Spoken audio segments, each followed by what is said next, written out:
Il est 17h à Lubumbashi, l'heure des mois de la ville province de Kinshasa. Mesdames, Messieurs, bonsoir et bienvenue dans ces points d'actualité sur votre télévision au Katanga-Si Territoire. Nous émettons depuis la ville de Lubumbashi, chef-lieu de la province du Haut-Katanga, en République démocratique du Congo. Pour commencer, la République démocratique du Congo a été élue membre non permanent du Conseil de sécurité des Nations Unies avec 183 voix sur 187 votants pour la période 2026 à 2027. C'était à l'issue d'une élection organisée au siège de cette institution à New York. Suivez. République démocratique du Congo, 183. Elle y était pour la première fois en 1982. La guerre froide battait encore son plein. Et pour la dernière fois, c'était en 1992, l'Irak envahissait le Koweït et la guerre du Golfe éclatait. 33 ans après, revoici la République démocratique du Congo au cœur des débats sur la sécurité mondiale. Avec 183 voix pour, la RDC est membre non permanent du Conseil de sécurité pour un mandat de 2 ans qui prend cours en janvier 2026. Cette élection couronne un travail de titan mené par la diplomatie congolaise, une diplomatie d'objectifs et de retour à la grandeur. La ministre d'État, ministre des Affaires étrangères, coopération internationale et francophonie, Thérèse Kaikwamba Wagner, n'a connu aucun répit depuis le lancement de la campagne par le président de la République, Félix-Antoine Tshisekedi, patron de cette diplomatie agissante et capitaine de ce navire qui dompte les tempêtes. Loin d'être un privilège, la RDC a une mission au Conseil de sécurité, partager son expérience dans la résolution des conflits. Le chef de l'État l'a rappelé dans son discours de clôture de campagne qui a ouvert la porte à la RDC à ce siège non permanent au Conseil de sécurité.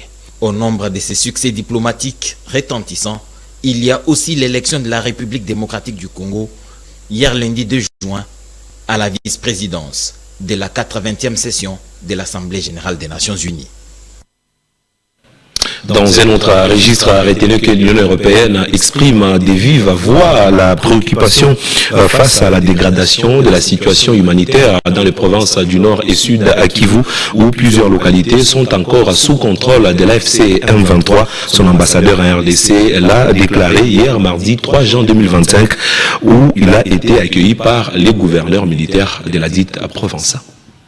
Arrivé ce mardi matin d'une mission à Kinshasa, le gouverneur militaire du Nord Kivu, le général-major Somo Kakule Evariste, a reçu la délégation des ambassadeurs de pays membres de l'Union européenne ce 3 juin 2025 à Béni. Il remercie ses hôtes qui reviennent après une promesse leur présente par la suite sa province de 59 000 km² et ses 10 millions d'habitants, dont au moins 50% est déplacés des guerres. La guerre du M23 touche 5 territoires sur les 6 qui comptent la province, 2 en proie du terrorisme de type ADF, a renseigné les gouverneurs à ses hôtes. Il épingle par la suite les dégâts collatéraux dont la destruction du tissu économique, des infrastructures, les dégâts humains et la transplantation des populations dans les zones occupées. Aujourd'hui, nous avons une situation de transplantation des populations. On nous parle des populations qui reviennent du Rwanda pour se réinstaller au Kivu dans certains territoires. Nous savons déjà cette situation-là.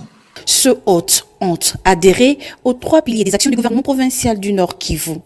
Au sortir, l'ambassadeur de l'Union européenne en RDC s'exprime. Je voudrais souligner tout d'abord que vous savez en face de vous tous les ambassadeurs européens accrédités en RDC.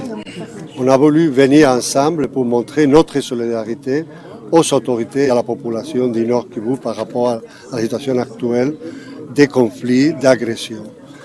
Après, effectivement, une fois montré cette solidarité, on a pu échanger sur des questions d'urgence, des questions d'aujourd'hui, comment donner réponse à la question humanitaire, à la question de la sécurité, à la question des infrastructures, pour pouvoir aider à la population de Nord Kivu, aux autorités de Nord Kivu dans une situation difficile. La délégation s'est ensuite engagée en faveur d'une paix durable dans le Nord Kivu, particulièrement, et de la RDC.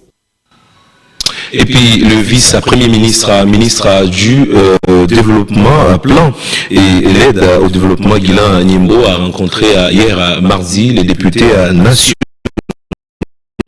pour discuter l'avancement du programme de développement local des 145 territoires, un programme phare du gouvernement central de la République démocratique du Congo visant à réduire les irrégularités entre les villes et les milieux ruraux. Voici le ministre du Plan et coordonnateur du développement au sortir de cette réunion.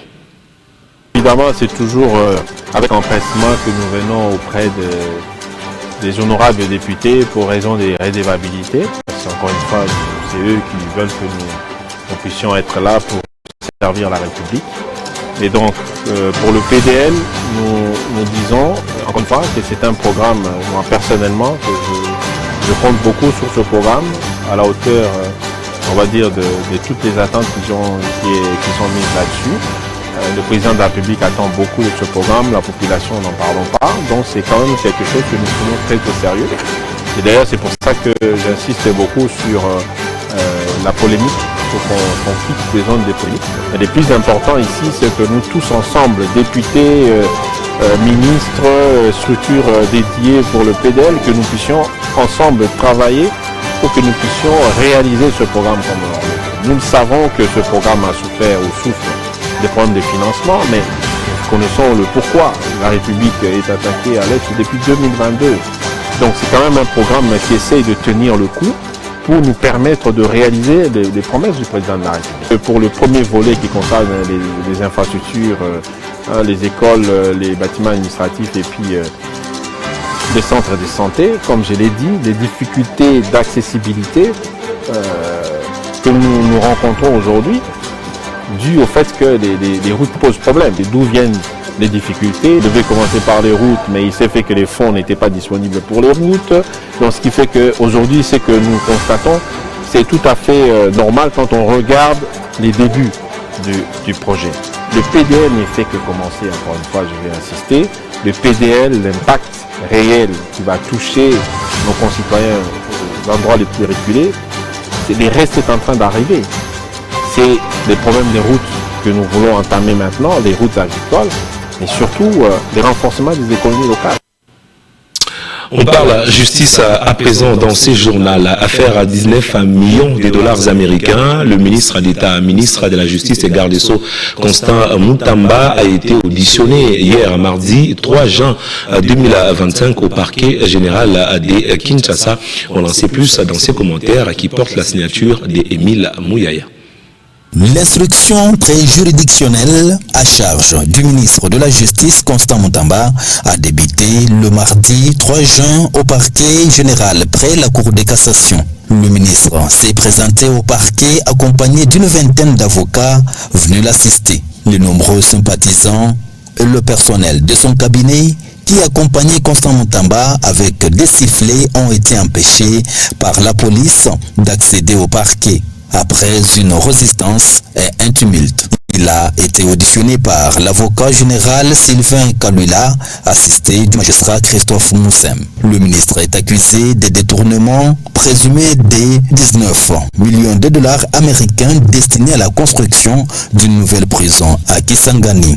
Il est reproché au ministre d'ordonner un paiement d'une avance de 19 millions de dollars dans une passation de marché de gré à gré qui n'était pas encore approuvée par l'autorité compétente. Constant Mutamba sera de nouveau devant le procureur général Firmin Vondé le vendredi 6 juin prochain. Cette fois-là, pour présenter ses moyens de défense. Il faut noter que la première invitation adressée à Constant Mutamba par le parquet général près la Cour de cassation a été consacrée à l'identification de l'incriminé et à l'information des accusations portées contre lui.